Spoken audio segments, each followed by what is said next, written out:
Hey everyone, happy Wednesday. We will get started at the top of the hour.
Hey everyone, thanks for coming today. We will get started in 5 minutes.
Hi everyone, happy Wednesday. We'll get started at the top of the hour. Thanks so much for joining.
Hey everyone, thanks so much for joining. We'll get started in a couple minutes.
We'll get started in just a minute. Thanks so much for being here. Happy Wednesday.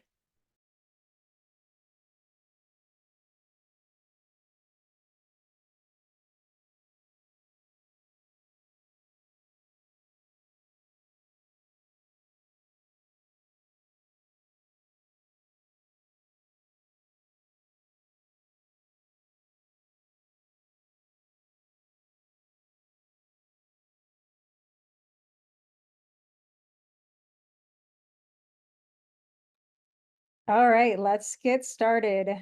Thanks so much for being here today, Wednesday, wherever you're dialing in from. Appreciate your time and hope this is a valuable session for you this evening. This session is all about MBA application strategies, specifically for non-traditional candidates. I am very passionate about working with non-traditional candidates and helping them find their way in the MBA application process through business school and beyond, because I was in your shoes one day. And so hopefully what follows gives you some ideas on how you can approach this process. First, I will give a little background about myself. My name is Laura Nelson. I have a BFA from Carnegie Mellon University, where I studied art, and I'm also a graduate of the full-time MBA program of the Ross School of Business at the University of Michigan. I was a member of the admissions committee in my second year there. Before business school, I worked in film and television, and I had a very nonlinear path going into business school and coming out of school. So hopefully what I share about that resonates with you in one way or another. Following graduation, I entered the tech industry for over a decade, where I held general management roles in addition to marketing roles, most recently as VP of marketing for a software startup. My last two companies exited through acquisition. I've also been an MBA admissions consultant for 15 years with two of the top firms and now with Target Test Prep. I've steered hundreds of candidates to top programs, including the M7 programs. And I'm also a member of AGAC, which gives consultants like me direct access to directors of admission at top programs.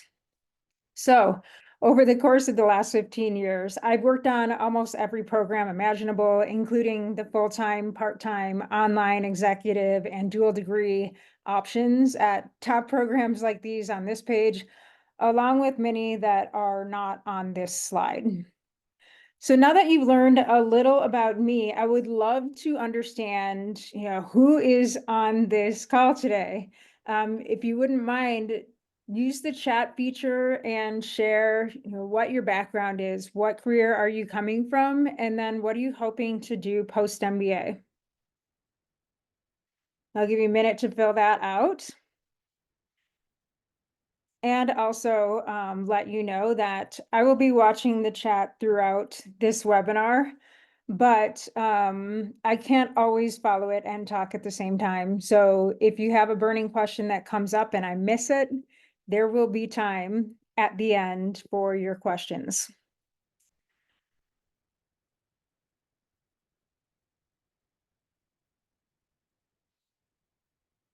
Great. So this is being recorded. You will get the recording later. So great to see some responses coming in here. We have someone coming from construction who wants to go into entrepreneurship, someone in clinical research who is hoping to leverage that experience to go into biotech and biopharma. Background in classical music, love that. My sister had a background in classical music and looking to pivot into executive leadership, maybe in orchestra post MBA. So that's really fun. Science background, teacher into ed tech or entrepreneurship. Awesome. BFA in film production, kind of like my background.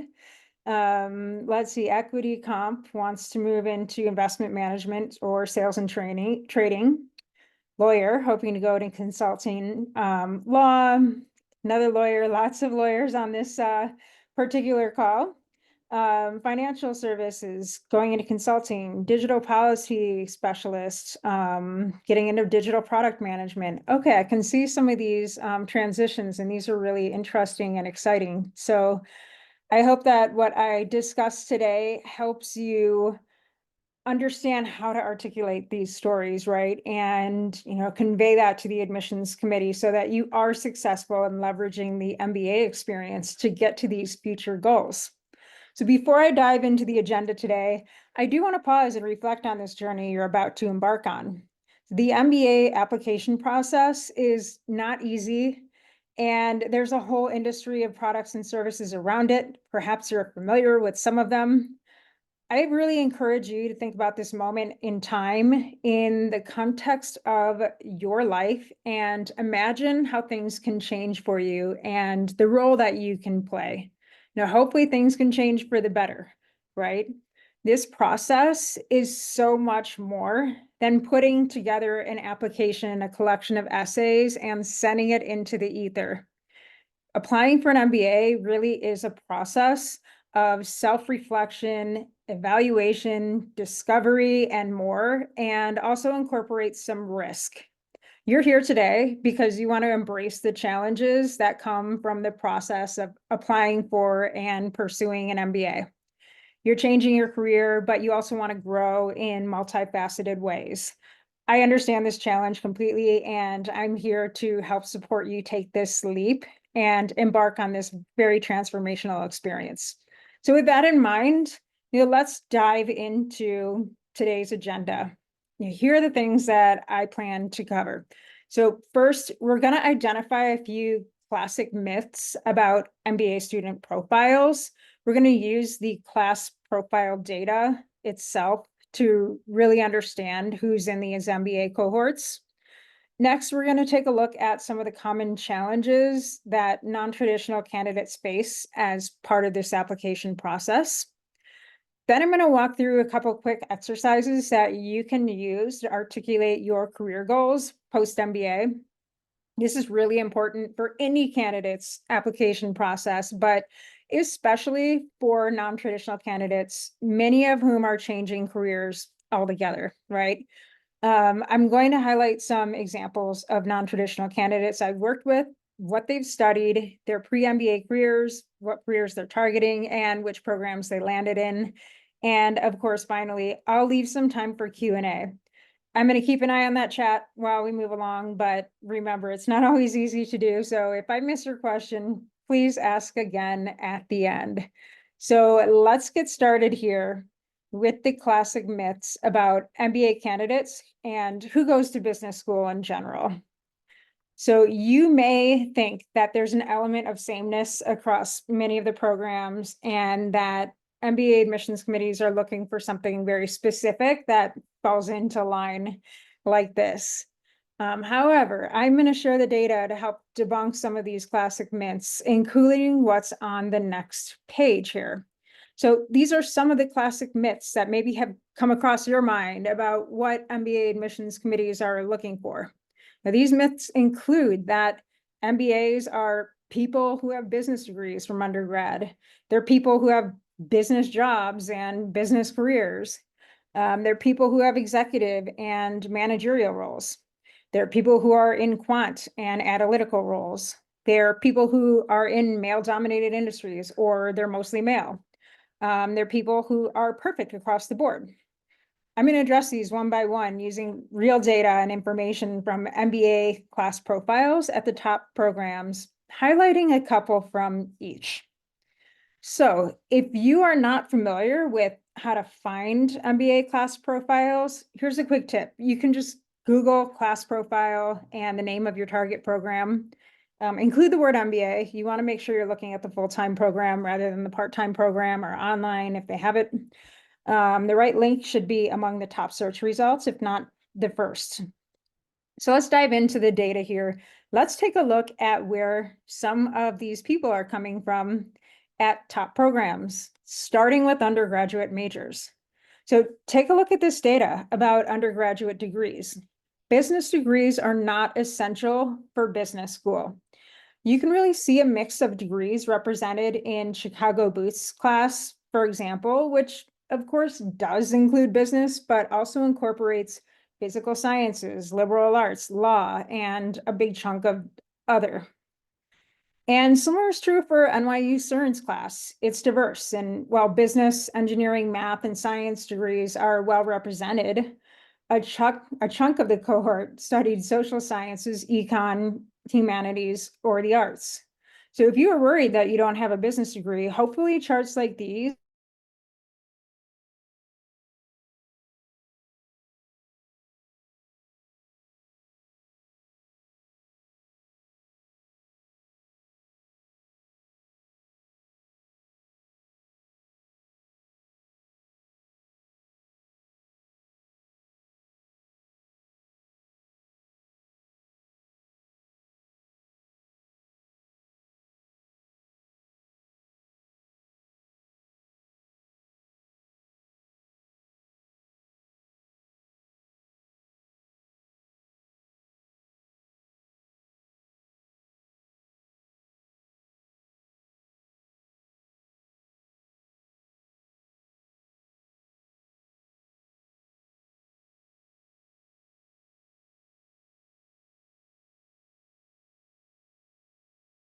Sorry, I don't know what happened there, but I do know some people pop on to the TTP account. So hopefully you can hear me all right. Does everything seem to be back online for you guys? If you could just give me a thumbs up or a yes in the comments. Yes, Awesome. Thanks so much. no worries. Great. So as I was saying, there's a great mix of careers represented at Haas. And you can see the sectors here and you can see a similar pattern at Kellogg, where there's another great mix of industries represented in the class, including tech, government, consumer products, manufacturing, healthcare, media, entertainment, and more. So if you are feeling self-conscious about your non-traditional career to date, hopefully these charts help to put you at ease and, enable you to understand that you will have peers from less traditional backgrounds in the program. So let's take a next look at the next data point here, which is work experience, right? This really indicates where somebody is in her career path, with respect to seniority, years of experience, et cetera. I'll touch on Fuqua on the left first. Their latest class has an average of 6.1 years of work experience, and the average age is 29. So at this point in time, people are typically not yet in executive or significant managerial roles by this point in their careers. I will caveat that by saying if you work at a smaller organization or a startup or something else, you might be, but the average person here is not running the show. You can take a look at the average and medians for UVA Darden on the right. Their class runs a little younger. The median is 5.3 years of work experience. The average is 5.9 years of work experience. And again, this is the most recent class. So keep in mind, these are just medians and averages, and there will be candidates with more and less work experience. Some programs publish a range, whereas others just simply share an average. So if you are worried that you don't have a big title or team to manage, please don't. More often than not, I work with clients who are individual contributors to their companies and in their roles. So this is more the norm than you might think going into an MBA program. Next, let's take a look at test scores, which reveal quant and analytical capabilities. So tests are just one way to assess a person's capabilities, but not the only way. And of course, we could debate whether they are the best way, but that's the system that we have today. Check out the averages along with the 80% ranges at your target programs if this data is available. So CBS on the left shares ranges for the GMAT and their GPA along with the averages. There's a number of scores represented here, right? There is a healthy range. Whereas Ross on the right shares an 80% range for the GMAT along with average quant and verbal scores for the GRE.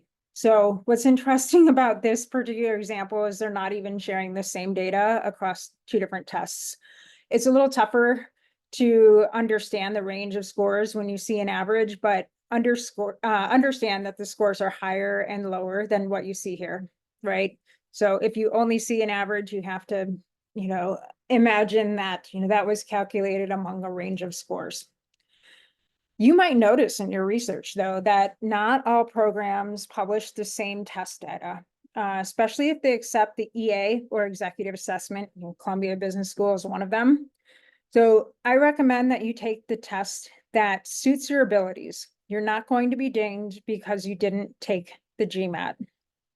If you're concerned that your score isn't the strongest factor of your application, remember, the admissions committee is evaluating your candidacy, your application holistically. They're going to look at all parts of it and make a judgment call from there. I have a couple questions in the chat that I think are pertinent to this conversation and just the general concept of analytical abilities. And one of them is about the GMAT focus changing the process.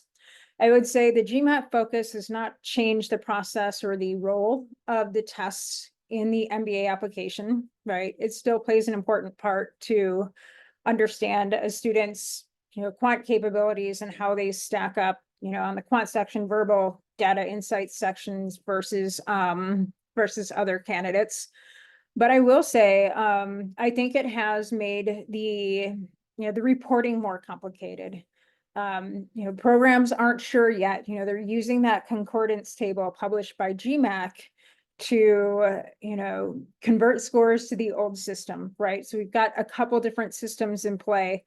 And, it'll be really interesting to see now that they've been taking the GMAT focus since this spring, how they decide to report that when they publish the next round of class profiles.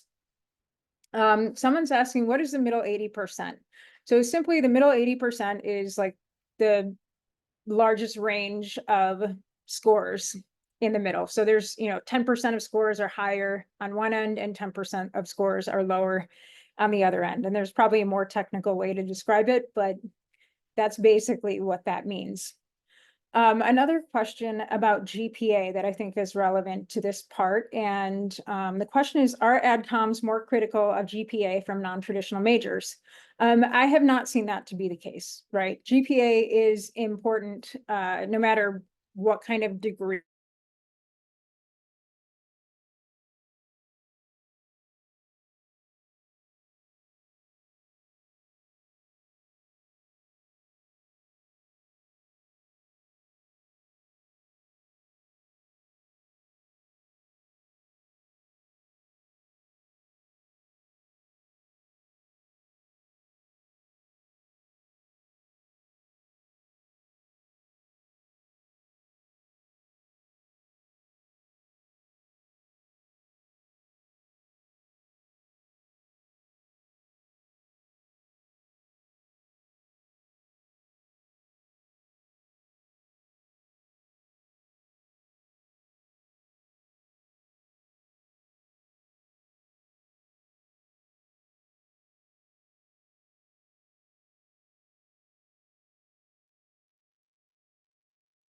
So I'm sorry about that. I do not know what's happening with the account tonight, but hopefully we can keep things on the rails. And thank you for your your patience as we move along through this non-traditional applicant's journey.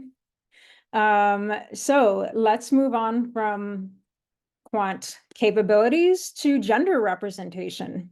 MBA programs used to be dominated by men, but that is not the case anymore. The numbers have been growing steadily for women year after year. And what's interesting is that in the most recent class for Wharton, and I believe they've achieved this a couple years in a row, they have reached 50% of representation of women in their latest class. So congrats to them. This is still not the most common split genders across the top programs, but maybe a sign of things to come. As you may know, other professional programs like medicine and law, women surpass the enrollment of men in those programs, and that's been the case for a long time. But business has kind of been behind in that area. The mix you see at MIT Sloan is more representative of what you'll see at top programs. So women comprise 46% of the class at Sloan, not quite 50%, but making progress. I bring this up because there is a perception of, men in suits at business school. And if you are a female applicant, don't despair. MBA programs are looking for and need more of you. This is not to say you're automatically going to get in and the standards are lower, but don't let your gender hold you back in this process. So I share this data not just to help you calibrate with your own scores, your grades, characteristics, and more, but to really show that people from all walks of life can find their paths in business school and be successful. So I'm just one example of that, but there's many more. Overall, the MBA application process is a fantastic opportunity for you to lean in and make you share what makes you different from other candidates and showcase the unique ways that you can contribute to the cohort. So in this particular process, standing out is a good thing when it comes to MBA admissions. However, there are some challenges, right? Like, yes, you want to stand out, but you also want to demonstrate that you can meet some of the criteria that is important to MBA admissions committees. And that's what we're going to talk about next, right? Common challenges. We've discussed that the class profile attracts all types of candidates. Now I want to hone in on how to overcome perceived weaknesses in the non-traditional candidate profile. So there are common challenges that we see time and again. And as a non-traditional candidate, you need to ensure that you have the following. So the first thing is an understanding of how the MBA serves your objectives. Are you making an intentional choice to pursue an MBA, or are you just hiding from the job market? So make sure you're running towards something rather than away from something else. Next, you need a hypothesis on how you'll pursue your goals. This involves the MBA curriculum, specific aspects of the program, and also a plan for how you're going to work through these. Next, you must demonstrate that you're up to the task academically. So after all, the competition is fierce, and GPA is just one way that the admissions committee is going to slice your information. So if your transcripts don't reflect a success story, you're going to have to use other tools. And then finally, you need to exhibit some quant capabilities. It is okay if you haven't taken quant courses since undergrad or even high school. There are opportunities to showcase them in different ways. I do see an intriguing question in the chat, and I am going to take this opportunity to respond to it. And this person is asking, how much of Reddit is true? It makes me depressed, and comments such as non-traditionals got no chance for M7 are concerning. That is not true. And you'll see some examples at the end. But I've worked with plenty of non-traditional candidates who have gone to M7 programs. Reddit is helpful for some things, but you have to keep in mind who goes on Reddit and who is like really passionate about posting on Reddit. This is just a small slice of the population. Many of them aren't MBA admissions committee there's a lot of noise on there. There's a lot of armchair experts, and this is not representative of everyone and the whole process. So please take that with a grain of salt. I know it is hard to stay away from those sites because it feels like you're operating with an information vacuum. But yes, it can be tough to read through because you're hearing from just a select group of loud voices, right? So you really do have to look to the experiences of others who have done it and been successful and found their own path. So let's talk about overcoming some of these objectives, challenges. First, starting with growth objectives. So notice I didn't say career here. The MBA is a real opportunity for professional, developmental, and personal growth. So if you're an MBA candidate, these objectives need to be crystal clear. You may need to do some research to determine if this path makes sense for your goals. So network with anyone you can reach out to who is, on your desired career path or your desired development path.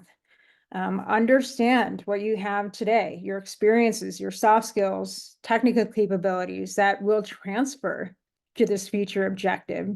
You will want some through line. In addition, identify what you need to know and how to reach that. This is where the MBA experience is going to come in, right? That bridge to your future goal. I'm going to circle back to that a little later too. But also develop a list of companies you're going to target for your internship and your full-time job, and start building your network now. This is going to pay dividends in the future. Next, I'm going to talk more specifically about how the MBA will facilitate your goals. So while you'll have some time to discover new things, take note that recruiting starts as soon as you get on campus. And if you go through special programs like Forte or the Consortium or others, you might be recruiting even before you start the program. So one of my clients last year, she had 2 internship offers before she set foot on campus. That's a great position to be in. Not the case for everyone, but the velocity is certainly there. So your application is going to require you to map the specific offerings of the program to your career goals. So you are going to need to, as part of this process, either in the application essays or interview or elsewhere, identify the courses, the programs, the extracurriculars, and more that are going to serve your career development and personal goals. You need to begin networking. I mentioned that on the next slide, but informational interviews are a great way to do that. And you need to ensure that your research and understanding are articulated in the appropriate parts of the application. So I will acknowledge that certain MBA applications don't ask exhaustive questions about your goals. In fact, some programs don't ask about this at all. So MIT's Sloan's famous cover letter doesn't really cover this. Admissions committees know that you might change your mind. Something might happen. You might be inspired to take another direction when you get there. However, they do want to see a working hypothesis for your career goals going into the program. So next, address your potential to succeed in the MBA in the academic curriculum. So as much as the MBA is a career and developmental process, it's also an academic degree. So you must prove competency through your undergraduate transcript or by other means to prove that you have what it takes to succeed. If you haven't seen your transcript in a while, request it ASAP and review it. You don't want any surprises when it's too late. If there's any D's or F's, be prepared to address them in your optional essay. You might consider taking a course, like a pre-MBA course at UC Berkeley, UCLA Extension. There are others. These are just 2 of them that I happen to like, to bring your academic merit up to speed. And certainly you will want to emphasize those transferable skills, for your future career. You can not only do so in your resume and career essays, but as part of your interviews. I got a question in the chat about standardized tests and job experience be enough for quant skills, or is it necessary to take additional courses. I don't know enough information about you in your case, but if you do well in the quant section, right? If you have some analytical work to speak to on your resume, you might not need to take additional coursework, but I can't tell you immediately off the bat just based on not enough information there. While your undergraduate degree may be years behind you, that academic potential is still important to admissions committees. I want to zoom in a little more on quant capabilities here because this is a common concern among those with non-traditional careers. You're going to need to demonstrate your quant capabilities across your application to show that you can handle the rigor of the MBA programs. So, of course, check your scores, versus the ranges or the averages that you see for standardized tests. If you have deficiencies elsewhere, again, same point here is consider building an alternate transcript through an extension course that's graded and get an A. Or if you are short on time, take MBA math. So the link for that is mbamath.com. If you go to the footer of the site, you'll see that there are a number of schools that recognize or accept MBA math transcripts. So check that out. And ensure quantitative and analytical capabilities shine through on your resume if you're doing that type of work, right? So these are just a few of the ways where you can get that across in your application materials. We didn't talk too much about interviews in this section because our goal here with your application materials is to get you to the interview process. But I want to step back and remind you guys that admissions committees do not seek cookie cutter candidates. So again, you saw the diversity in the classes I showed you a few slides ago, but take note about the diversity of criteria as well. Take a look at how Tuck articulates it, take a look at how Stanford articulates it. And as you work through the other top programs, you'll see wildly different ways of how they are talking about what they are looking for, right? And the types of candidates that they value. So again, this is an opportunity for you to lean into your strengths, and ultimately you can leverage this process to change your trajectory. So I want you to think about the MBA as a bridge to your future. So I talk about transformation often because I truly believe that this is what most MBA candidates undergo in the span of 2 years. So I'm going to talk about how to construct one facet of your career narrative, as I think this is one of the most challenging parts of the application process for non-traditional candidates. And keep this photo in mind. I think the photo is a great image to keep in the back of your mind as you think about how the MBA enables you to get from where you are on the left to a higher place, maybe on the right where you want to be, and the tools and people who will help you. And that's in the middle of the photo. So here's a quick exercise to help you start constructing that story, right? There's a couple slides in here you may want to screenshot and reference later, including this first very simple Mad Libs type exercise. This helps you articulate where you are today in terms of your career and where you want to be.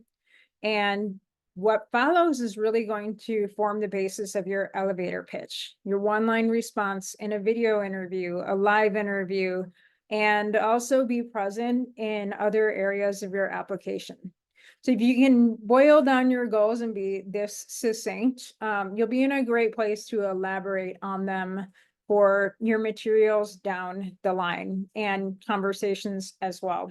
Because when you get on campus, you will be meeting hundreds of new classmates, and you will be repeating this information along with where you're coming from, of course, to introduce yourself to your future peers. This next exercise is about getting a little more tactical on the type of job that you want to pursue. So here I have an example of a brand management job at SC Johnson, but of course, peruse your target companies and industries to find what makes sense for you and take a look at what this role is all about.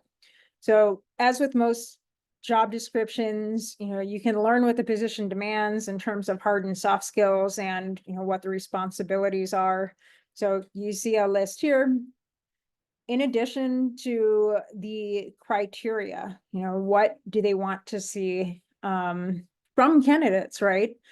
I will say this one's a little generic. You'll probably find some with a little more, specific requirements, but these are the goals you're aiming for, right? Because when you take a look at these goal positions, you can step back and ask yourself these questions, right? Which of these skills and experiences do I have? Which do I need? How will the MBA experience help me get them? And which specific courses, programs, extracurriculars, and more will facilitate this goal? If you do some of this work up front, you're going to save yourself a lot of time when it comes to articulating this this as part of your application process. You'll also be able to answer these really critical questions, right? What are my MBA goals, post MBA goals rather? Why am I a good fit to pursue them? And why do I need an MBA? And why does it have to be this program? So I know that was a bit of a rush, but it's how I think about constructing and articulating those short-term post-MBA goals. We didn't get into long-term goals. Those are important, but the programs, especially in recent years, have been focusing on short-term post-MBA goals. The reason for that is if you read their employment reports, they are really focused on placing candidates 3 months post-graduation. They want that number to be as close to 100% as possible. They want you to be successful in the program and land that next job post-MBA. So, they are looking at candidates and ensuring that they are not presenting too risky of a story. They're presenting something ambitious but attainable. And that is something for you to think about as you construct that post-MBA career narrative for yourselves. So a couple things before we get to the Q&A. I mentioned a few minutes ago that I would be sharing some non-traditional candidate success stories. And I've worked with hundreds of candidates over the years, as I've mentioned earlier, and many of them came from backgrounds, a lot like yours. So here's just a sampling of a few success stories. And yes, some of them attended M7 schools, despite what Reddit says, these things do happen. So here's the first example, and I've changed the names for privacy. But Cassie came to me with a university degree in international relations and social anthropology.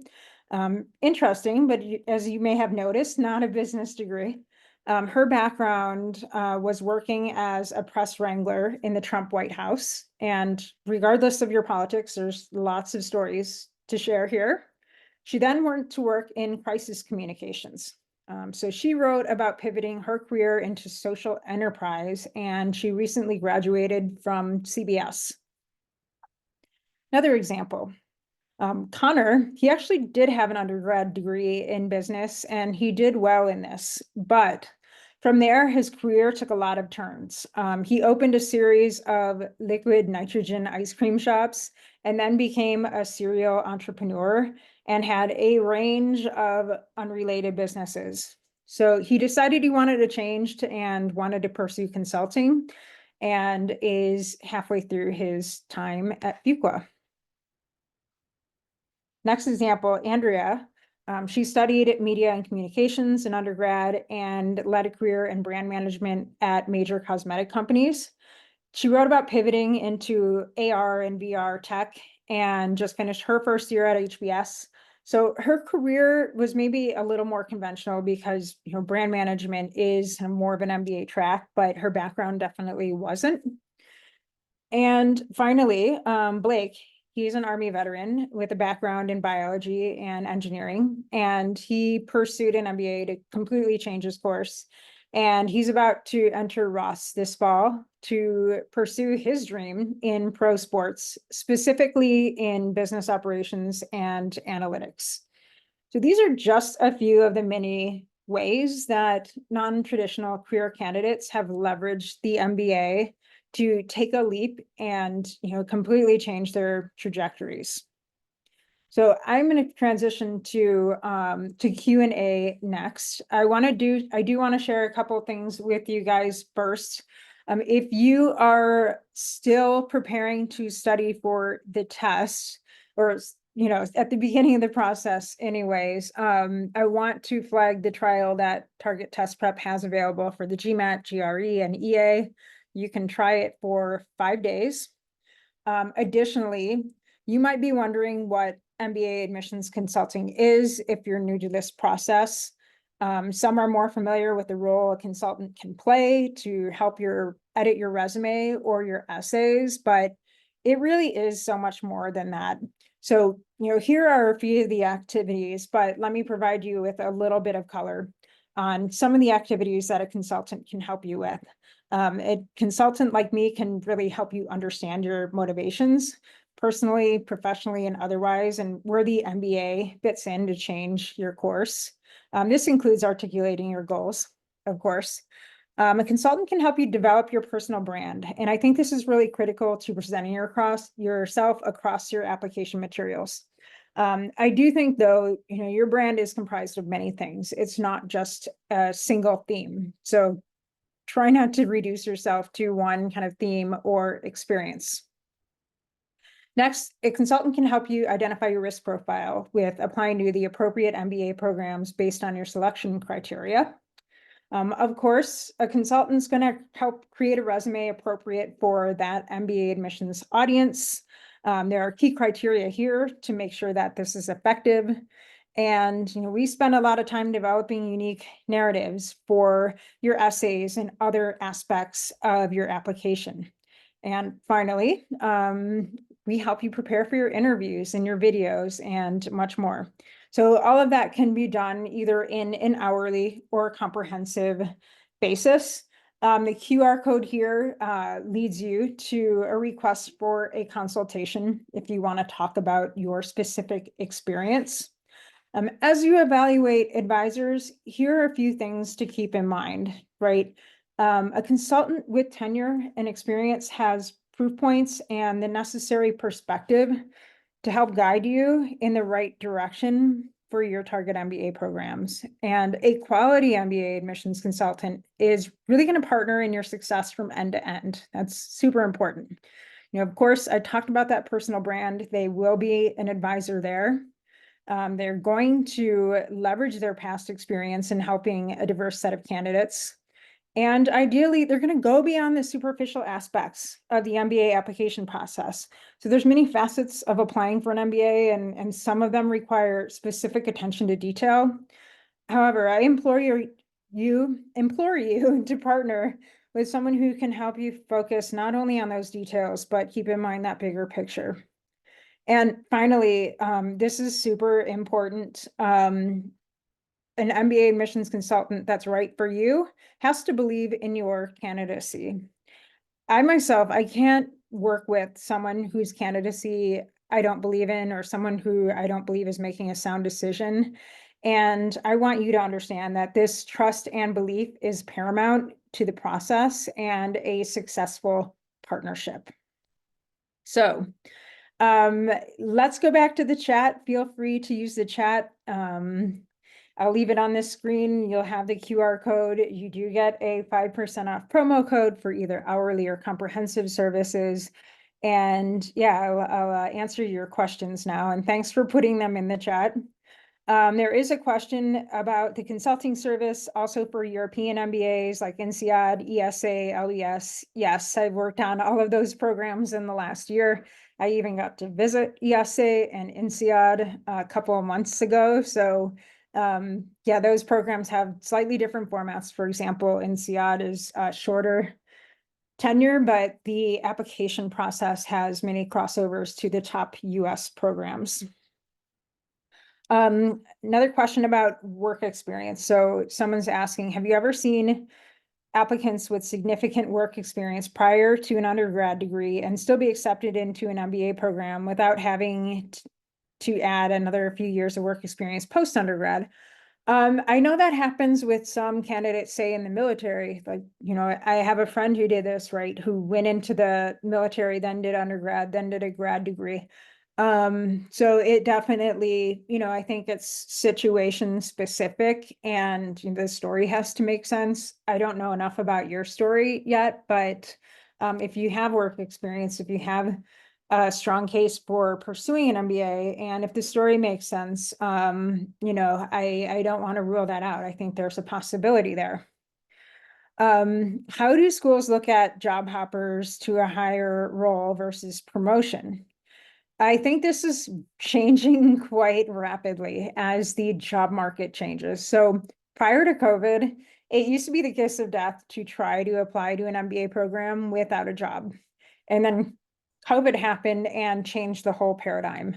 It is no longer such a stigma to not have a job. Admissions committees realize that the job market is very dynamic and, a lot of people are out of work through no fault of their own. So that also relates to job hoppers. I know you asked about job hoppers, promotion. I would say if you're changing jobs every 6 months, I would probably be more concerned, but typically for pre-MBA, someone has between 1 or 4 or 5 jobs, depending on how many years of work experience, right? So, I'd have to look at your scenario more closely to understand it and whether it's a risk. But I will say the views from the admissions committees are evolving in recent years. Someone is asking about the MBA journey.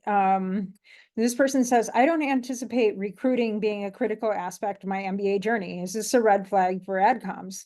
So if you are going back to a family business, if you are recruiting off campus, that's what I was doing. If you don't need the resources on campus, I don't think that's a red flag for your candidacy.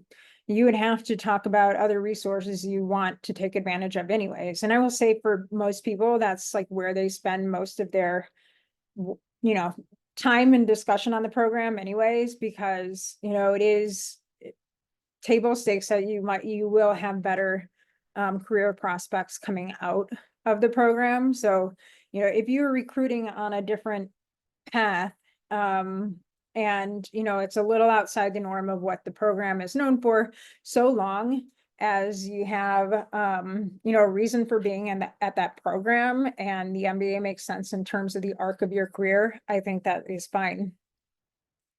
How is completion of all these CFA exams viewed by top schools? How could I lever this best? Great question. This is going to get you out of the foundation courses in finance. It's also going to demonstrate your strong financial acumen. So this should go on your resume, right? This should be a strong indicator that you will succeed in the quant aspects of the program.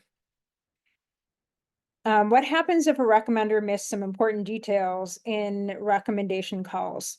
I'm not clear what recommendation calls means in this context. Typically, they submit something in writing.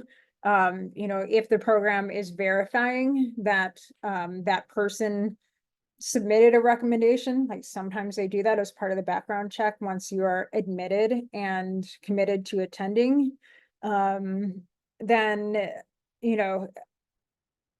usually then, I'm seeing more. Yeah, MIT's now uses some calls for 2 recommendations. I would have to know specifically, what kind of details you're referring to, right? Overall, like the calls don't happen, but yeah, you're pointing out, for select programs, they may verify details. If a recommender misses some important details, I would be concerned about lack of consistency, right, and validity of the recommendation, but I don't have enough information to go on as part of this. Good question about 2-year versus 1-year MBA programs. This person's asking, is there a difference in admission difficulty between 2-year and 1-year programs? Kellogg, NYU, CBS also has what's called the J term. Yeah, I have seen historically for 1-year programs, like they tend to be slightly less competitive. And I will caveat that by saying, it depends on the program, depends on the year, right? Kellogg's can be very competitive as well. So, you won't get the same result every year necessarily because it also depends on who applies. However, I have seen admissions committees offer, say, J-term admits to candidates who applied to the 2-year program at CBS. So sometimes that happens as well. With the candidate, another question about 2-year versus 1-year program. Obviously, yes, it would depend on the candidate naturally, but do I recommend one over the other? And the follow-up comment was, assume the recruiting for summer internships is a big difference. Yes, if you are not needing to recruit, if you are sponsored by your company, your family business, something like that, and you want to go for the education experience and the summer internship and recruiting aspect is not as important for you, the 1-year program can be a great option. You join that network, you get the academic experience, you might be able to take part in experiential learning opportunities, and importantly, you get the degree, right? You get the opportunity to join that network. So, that might be a fantastic option if you are not needing placement and you are not needing that summer internship as well. Someone has a question on undergrad transferring. So sometimes people transfer from one institution to the other. What GPA are you reporting? The one from the school you graduated from, or the first, or you're both? Typically, and each program's application and instructions are different. Typically they're looking at your cumulative GPA from the institution you graduated from. However, you may have to report both or, upload transcripts from each individual institution. It really depends on the program and the way they've worded their question. This person is asking about having a family, presenting any unique narrative challenges. Is it something I can speak to as a guide to future plans, or should I leave that out of my applications and interviews? I think, a lot of people, regardless of whether they're, haven't started a family or single or versus having a family, everyone's in a position where they're trying to improve their lives in some way, their careers, their, to better themselves and their prospects. So I think it would be natural to mention at some juncture, maybe in an interview, that you are, trying to set up your family, for a better future, whatever the case may be. It seems like a more natural place to discuss that. And, certainly you can do network with, that programs, partners, and, parents clubs, for example, to learn how they, facilitate a student's experience there. But, yeah, I would think this might naturally come out in an interview unless you had something specific in mind that relates to your career.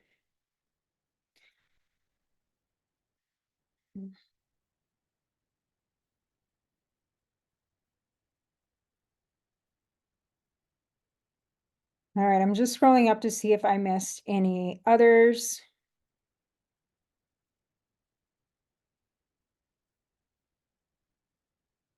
If you got a poor grade in a course, but great grades in others, is it worthwhile to use that optional essay?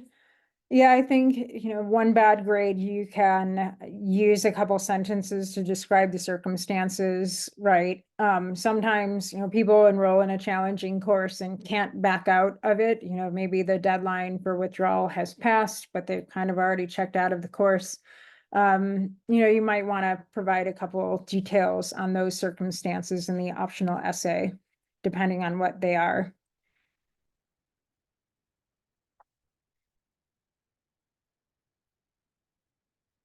What is considered a bad grade, in my opinion? I think D's or F's. I don't really like to call attention to C's. but, if someone had straight A's and one C, that might look odd. But typically, I'm looking for like the really low end outlier grades. One question about sponsorship. From the people I've worked with, when do they usually make the request for companies to sponsor their applications? Do you start at conversations with your firm before you apply, or does this come after you're admitted? It really depends on what program you're applying for and what kind of sponsorship you need. So for example, like executive MBA programs, they specifically ask about what kind of support your company is providing in terms of, it doesn't have to just be financial support, but it can also be like, are they enabling you to attend classes on Friday, for example? So that really varies, right? Like, obviously you want to have that teed up before you submit the application because you want to answer that from an informed perspective. If they are sponsoring you financially, I would think you'd want to lay the groundwork a lot sooner, earlier in the process too. Like, I'm sure, depending on the company you're at, right? Like, there is a process for this. And, there are specific consulting firms and other firms that have a calendar to this process as well, where, they're actually applying for it and you're working through the program with, a cohort of students who are attending MBA programs through sponsorship at the same time.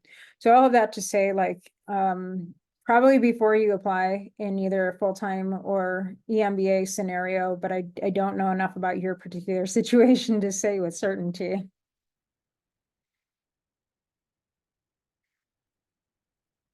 Question about second and third round. Are non-traditional candidates better off applying in second or third round as programs may be looking to shape their class? Yeah, I've worked with non-traditional candidates across all rounds, and I think, you'll shape the class no matter what. I would say though, if you're not ready for round one, don't push it. Like, you're not the type of candidate that absolutely has to be in round one. I know there's a lot of noise on Reddit saying round one or bust for everyone, and that's simply not true. So I think non-traditional candidates have a little more leeway, and yes, you can gain admission into round three, and I work with round three candidates each year, but I don't like to have that as my only option, right? Because there's so few spots in round three, it's just really risky when you're, competing for the few spots in round three. So, if it is possible, try to get an application or a couple applications in round two if you can.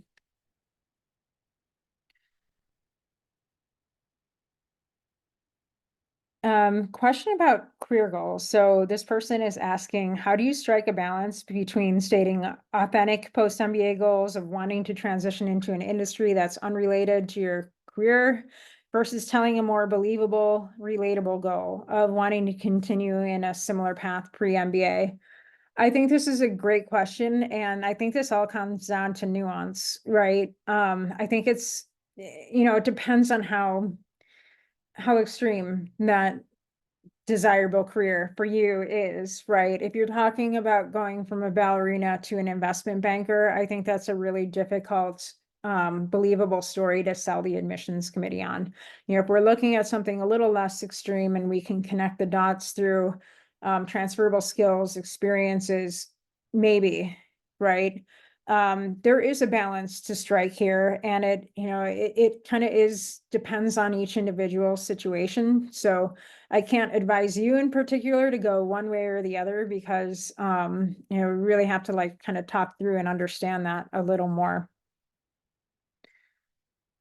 One question, what is the best way to tie in prior internship experience from an undergrad and graduate school in your application?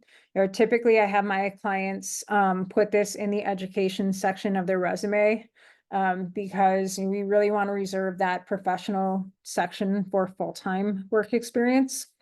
However, it kind of depends on the career path you're in and whether, that internship was actually like an externship and, built into full-time experience. So I'd have to take a look at your scenario more in detail.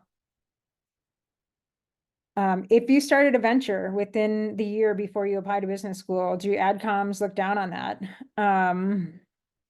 What I started is in the space that I eventually want to do post MBA, and I hope it doesn't look as though I did it to get into the MBA program. That's awesome. Way to go on launching your business. I would say, hey, if this gives you feedback on product market fit. I don't know your product or your service, but if this gives you valuable feedback that you are going to iterate on, if you're making revenue, if you're learning about, how you can position your company and market your product or service in the marketplace, I think that's great. Especially if you're like doing it alongside another job, that's challenging, right? But I think it does, like if you are trying to pursue entrepreneurship and you're trying to pursue this idea, it does provide continuity to that story of, becoming an entrepreneur and, pursuing your idea post MBA. So I kind of like it. I would include it if you were my client. Last question, because I am running up on the hour, but these have been amazing questions. Is 2 or 3 months enough time to work on essays with help of a consultant for 4 or 5 programs? I've seen it done. Yes, I have candidates who just started and who are aiming for the September deadlines. I think people are really motivated by deadlines. I am the same way, right? I like a concrete goal and some milestones to get there. If you tell me I have 6 months to do something, I will wait 5.5 months probably. But I like the 2 to 3 month timeline, right? This is definitely possible if you carve out time to do it. If you create a plan, we work on a roadmap together of what needs to get done when, with some flexibility as well, because work happens and life happens. So it is definitely possible to do this in 2 to 3 months. And what's nice about round one, if for whatever reason you don't make it, you have a huge head start on round two. So I've seen it happen, and it all just depends on how you organize and prioritize your time. So thank you so much for your questions. This was great. Take the link here, and if you want more time to talk about your specific situation, I'm around. Thanks for the great questions, and hope you guys have a great night. Thank you very much.